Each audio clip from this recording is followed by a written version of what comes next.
যে মানুষগুলো কমেন্ট করছে 16 তারিখে যখন দেশে এরকম যুদ্ধ, যখন একটা মানুষের সামনে এসে কথা বলতে পারে না, তখন পুলিশের গুলির মুখে আমি একমাত্র কথা বলতেছিলাম, এবং তখন আমাকে সবাই কুইন কুইন বলছিল। এখন তারাই আমাকে স্লাগ শেমিং করছে।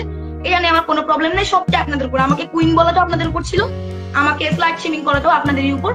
এটা যদি আপনাদের মনে হয় যে আপনাদের অ্যাঙ্গার, আপনাদের আমার উপরে ক্ষোভ মিটতেছে, আপনারা এটা করেন। আমি আমার কাছ থেকে ক্ষমা প্রার্থনা করছি, পসিবল হইলে আমাকে মাফ করবেন। সবাইকে বলছি, আমার যে ব্যবহার ছিল গতকালকে শেষ 1 ঘন্টার, আমি তার জন্য খুবই দুঃখিত। বাংলাদেশ আর্মির কাছে আমি খুবই দুঃখিত।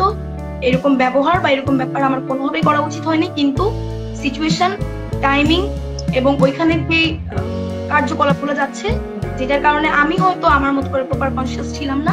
আমার নিজেরও একটা ভেতরকার অ্যাঙ্গার ছিল, আমার মনে হয় ওখানে প্রত্যেকটা মেয়েরই ছিল। আমি তার জন্য বাংলাদেশ আর্মির কাছে আন্তরিকভাবে দুঃখিত, এবং যে ক্যাপ্টেন ছিলেন তাকে আমি অলরেডি খুঁজছি।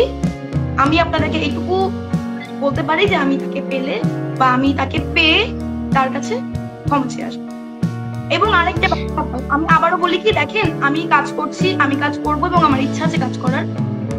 আমার কি পোশাক, আমার মনে হয় আপনারা যদি আমাকে দেখেন, আমার কি পোশাক, আমার কি লাইফস্টাইল, এটা না দেখে আপনারা প্লিজ আমার কাজগুলোকে একটু দেখবেন বা চেষ্টা করবেন আমার কাজগুলোকে নিয়ে আমাকে ক্রিটিসাইজ করার। কারণ এটা হলে এটা আমার জন্য ভালো। আপনারা সবাই মিলে যখন আমার কাজকে নিয়ে একটা আলোচনা